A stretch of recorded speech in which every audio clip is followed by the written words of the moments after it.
Hi everyone, what's going on? It's David again, first video of 2022, and today we're gonna talk about filters and the filters because I get this question a lot: which filter to buy, which filter do I need to do long exposure? And I got this nice set for Christmas. This is a set of ND filters plus CPL, polarizer filter that removes the glare. Really good. I want to test it and I made this video. So I'm just gonna talk about this a little bit and then I'm gonna show you the video, the pictures I took, and what you can get with each of the filters. The filters come in this nice case and you get three filters, three ND filters. You get a 3-stop, 6-stop and 10-stop ND filters. You also get a CPL inside the set to remove the glare of the water and surfaces. You get a nice metal filter holder and then you get three of these, which is really nice because in this set you get everything you're gonna need to do long exposures and to take that kind of pictures, especially on landscapes, seascapes, where you need some extra exposure time. So in this video I just want to test it and I will show you the difference between the three of them and what you can get with each of them. But keep in mind that everything is going to depend on what kind of light you are shooting with, and I will talk a little bit more about that at the end of the video after I show you everything. But for now I'll let you watch it and I'll see you in a moment. See you!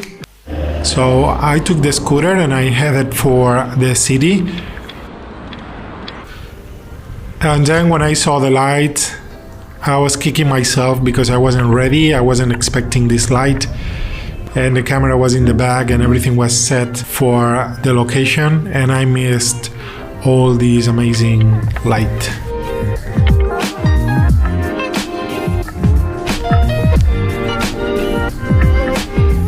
I arrived at the location just in time before the sunset and I used the 10-stop ND filter to get a 20-25 second exposure with all of this ambient light. The more ambient light you have, the stronger the ND filter has to be, and obviously with the sun still up we have a lot of light, so that's why I needed the 10 stops. And then when the sun was gone and it was getting darker, I switched to the 3-stop ND filter, which is enough to take a very long exposure, 20-30 seconds with low light.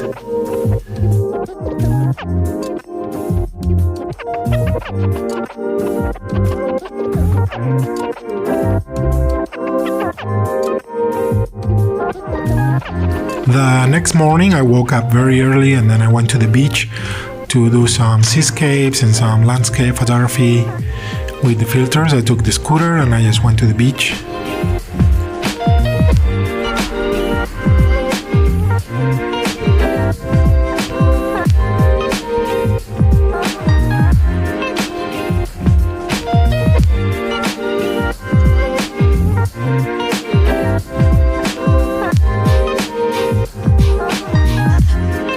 It was really dark, but there was a place that I wanted to photograph for a while now with a rock in the middle of the sea, and the moon was just perfect at the right location.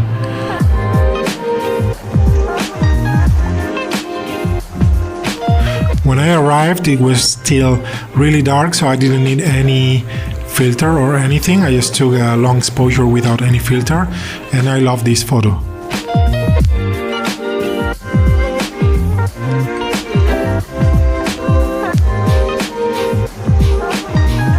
Then as it was getting brighter, I put on the CPL filter, the polarizer, just to remove some of the glare and the reflection from the water and the rocks. You can see it here, especially on the rocks and the water, that the glare, the brightness is gone when I turn the CPL, the filter.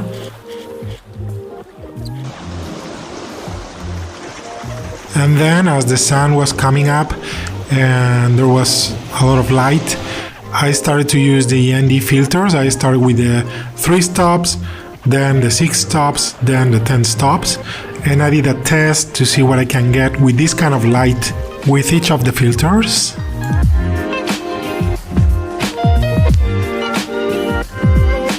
This here is the result. As you can see, with no filter is a normal photo. With 3 stops, you start to see some movement in the water. It's very dynamic.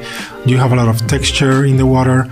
6 stops, the water starts to get like silky and smooth, and then with 10 stops, you get a very silky water. It's kind of like smoke or fog.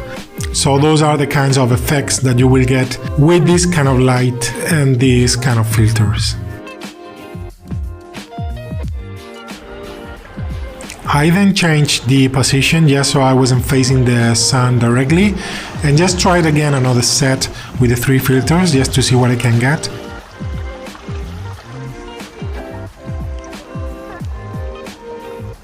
And as you can see, very similar to the one before, you get 3 stops with a lot of texture, a lot of movement, dynamic picture. 6 stops is in between, and then 10 stops is like very smooth, very silky water, and that gives a very different feeling, a very different mood to the picture.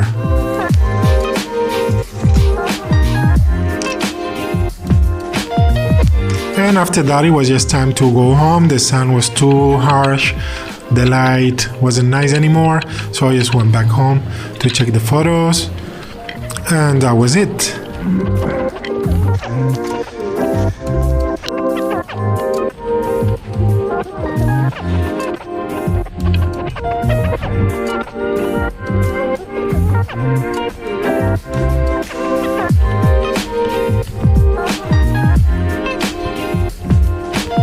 Alright, so that was the video and the photos, and as you can see, you get very different effects from each of the filters. Now, everything is going to depend on what kind of light you have available when you're shooting, and also what kind of effect you want. For me personally, I like to have some movement in the water to make the picture more dynamic, but a lot of people, they like to have the soft, very frozen, very silky water, like it's like smoke. So keep that in mind. For example, if you want to do long exposure with very bright conditions, like when the sun is already up, because you want to get the sun in the frame, you want to get also the water frozen, then you're going to use the 10 stop way more. But if you shoot in low light conditions, like myself, normally I shoot before sunrise and after sunset, where it's still a little bit dark, and I'm normally looking for that dynamic look. Normally I stick with the 3 stop, and then you have the 6 stops, which is very useful because it's in between, so you can kind of play with ISO and with the aperture to get either one of the effects. But the 3 of them are very useful, and it's very nice to have them all in one set. You can also even make longer exposures than 30 seconds. You can go to 1 minute, 2 minutes, 4 minutes and get the clouds moving and everything. I just didn't have clouds on this day, but you can do that. And with this system, you can stack 2 filters. So you can get the 10 stops and the 6 stops, or you can mix them as you please to get a really, really long exposure. And then you get that look with the clouds moving, very dramatic look with the clouds moving and everything. So you can also do that with this set. And of course, the CPL is very important if you want to remove that glare that sometimes is annoying. So this really is a very complete and very nice set. If you want to take a look, I'll leave the link in the comments. And if you have any questions about the filters or anything, just let me know in the comments as well. I will be doing another video on ND filters later on when I have a day with more clouds, because you can get even longer exposures to see the clouds moving and everything. But for now, that's it. I'll leave you until the next one. See you!